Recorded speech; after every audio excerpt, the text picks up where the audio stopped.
नमस्कार, मी पंजाब डक। आज आहे 6 ऑगस्ट 2025 आणि या ठिकाणाहून मी माझ्या महाराष्ट्रातल्या शेतकऱ्याला अंदाज देणार आहे।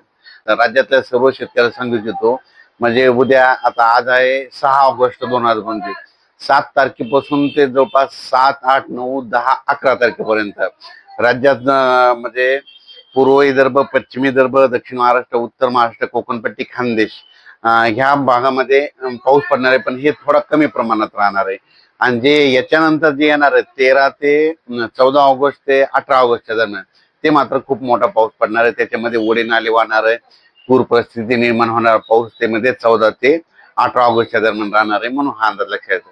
पण राज्यात सांगायचं झालं तर आज आहे 6 ऑगस्टला, म्हणजे सांगायचं झालं तर यवतमाळ जिल्हा, हिंगोली जिल्हा, त्याच्यानंतर वाशिम जिल्हा, त्याच्यानंतर इकडं अकोला जिल्हा, त्याच्यानंतर परभणी जिल्हा, त्याच्यानंतर जालना जिल्हा, संभाजीनगर, त्याच्यानंतर लातूर, धाराशिव, बीड, नांदेड, इकडं अहिल्यानगरचा काही भाग, सातारा, सांगली, सोलापूर या 6 तारखेला रात्रीपर्यंत बऱ्याच ठिकाणी पाऊस येणार आहे, म्हणून हा अंदाज लक्षात येतो।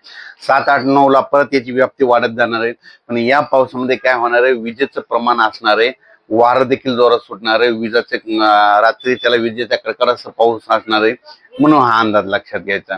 आणि त्याच्यानंतर बरेच शेतकऱ्याचे फोन आले की उत्तर महाराष्ट्राकडे म्हणजे नंदुरबार झालं, धुळे झालं, जळगाव जिल्हा, इकडे कोपरगाव, शिर्डी राहतात या भागात पाऊस कमी आहे। तर त्या शेतकऱ्याला सांगू इच्छितो की तुमच्याकडे 8, 9, 10, 11च्या दरम्यान तुमच्या तिकडे देखील पाऊस येईल आणि तुमच्या पिकाला जीवदान ठरणार आहे। पण तुमच्यामध्ये नंदुरबार, धुळे, जळगाव, इकडे शिर्डी, कोपरगाव, नाशिक या एरियामध्ये सांगायचं झालं तर म्हणजे हे पाऊस जवळपास 14 ऑगस्ट ते 18 ऑगस्ट मात्र मुसळधार पडणार आहे, म्हणून हे लक्षात घ्या। हे मात्र आता जे उद्याचा पडणार आहे समजा 7, 8, 9, 10, 11चा, हे फक्त तुम्हाला पिकाला शेतातून पाणी बाहेर निघेल, पिकाला जीवदान ठरणारा पाऊस पडणार आहे, म्हणून हा अंदाज लक्षात घ्यायचा। आणि कोकणातला पाऊस कायम राहणार आहे, म्हणून हे देखील लक्षात घ्यायचं। तसेच अहिल्यानगर भागातल्या शेतकऱ्यांचे फोन आले जिल्ह्यातल्या, तर त्या शेतकऱ्याला सांगितलं होतं की आज तुमच्या तिकडे म्हणजे आज 6 तारखेला तुमच्या इकडे मध्यरात्रीच्याला तुमच्या भागाकडे देखील पाऊस येणार आहे, म्हणून हे अंदाज लक्षात येतात।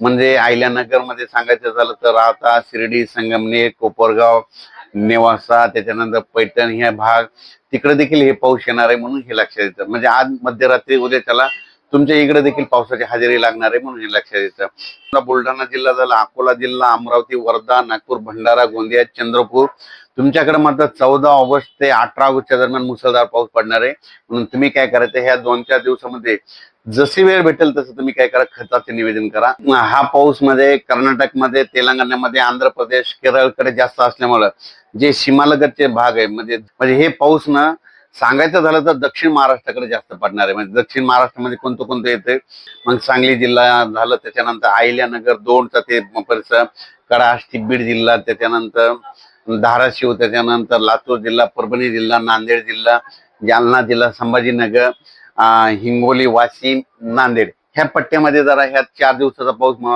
मात्र खूप पडणार आहे, म्हणजे जोराचा पाऊस पडणार आहे, शेतातून नेमकं पाणी बाहेर निघणार आहे असा पाऊस पडणार आहे। अचानक वातावरणात बदल झाला तर लगेच उद्या 7 तारखेला एक मेसेज देणारच आहे। धन्यवाद।